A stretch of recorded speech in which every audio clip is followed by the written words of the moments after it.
You know, the Leafs did lose to the Bruins again, but I think a bounce here or there, they could have got it. Reimer coming back, that was pretty interesting, eh? What's wrong? Last video you were like, it's rant time and told me to shut up, so I'm just shutting up. Oh, muffin. And then, yeah, please do. What a great goal. Dude. Crazy throwing waffles. Woo. Who are you? Optimus Prime. Leafs lose 4-1 to the Boston Bruins, and I'll make this one short. But the trade-off is I've also uploaded the Steve Dangle show from this Sunday, and it's an hour. We talk all about the Leafs Bruins, Reimer, Wilson and the media, Miller and Jordan Tutu, Fistrick and Nino Niederreiter, and the Saskatoon Islanders that don't exist. Anyway, James Reimer making his first start since October 22nd against the Montreal Canadiens. The Bruins haven't lost since October 29th. So, hey, similar time. Wait, no, they lost in the shootout to Detroit since then, so a bunch of bums. They're quite good. But the Bruins are a very, very, very good team, so if the Leafs are at the top of their game, then you got to look at what the game's going to be like if they're even. And let me know if I'm missing something, but goals happen three major ways. One, mistakes, and that's a huge umbrella. Out of position, you take the wrong man, you don't take a man at all, or a bad goal from the goalie, anything. Number two, skill. And skill often goes well with mistakes, but skill also overpowers play that is responsible. Let's come up with an example. Grabowski's overtime winner against Montreal. Habs probably did some things maybe they shouldn't have, but at the end of the day, you look at Grabowski's move and you go, well, that's not fair.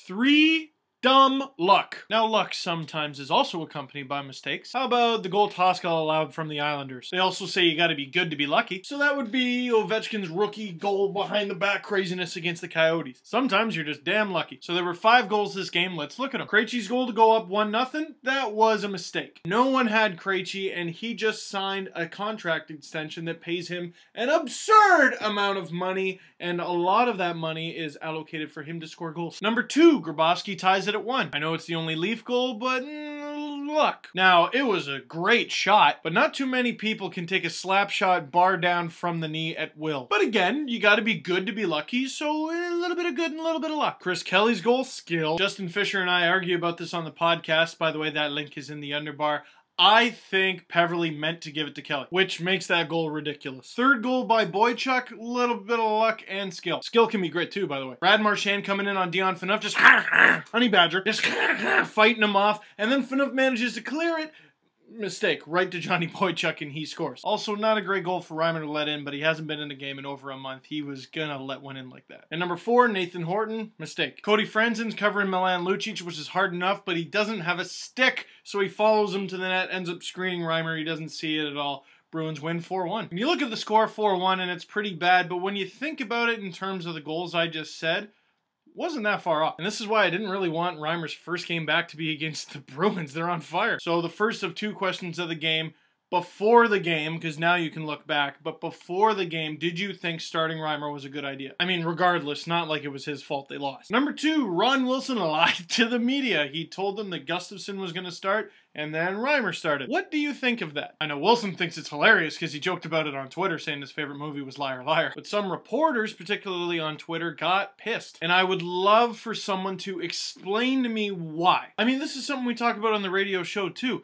You watch movies and TV shows and whatever for the twist. Oh, I wasn't expecting that. Cool. Unless it was an M. Night Shyamalan twist. Well, North American audiences don't get my movies as much. No, they stink. The Village. Give me my $8 back, you jerk. Wilson, the Leafs. I don't see what's so crippling and detrimental to anyone in the media that Wilson lied about who his starting goaltender is going to be. If he said something like, oh, Phil Kessel's been traded and he hasn't, yeah, that's different. That's kind of a jerk move. This was just part of his strategy, I guess. I don't know. And it's amazing seeing, like, people you assume are mature adults that have been doing this for a long time going, well, if it was his strategy, it didn't work.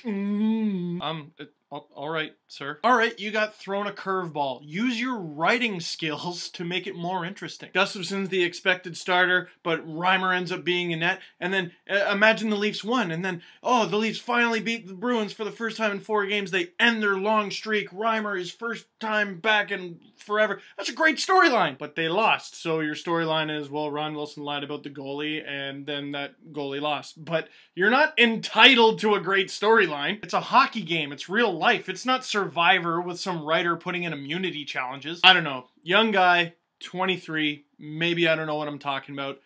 All I want is maybe, let's have a conversation. Someone talk to me about why that's such a big deal. Instead of just going, oh, in all my years, before all these kids were walking around texting on their little phones and their Twitters. Anyway. Elliot Friedman made a pretty good point on his Twitter, basically saying, okay, well, the coach can lie, but don't be shocked when people go to other sources. Like mums, I suppose. I don't know. Let me know what you think about both those questions. Haven't forgot about the Movember draw. I'm still going to do that. Check the underbar for the Steve Dangle Show. And also, I voiced some highlight packs for cbcsports.ca, so check those out.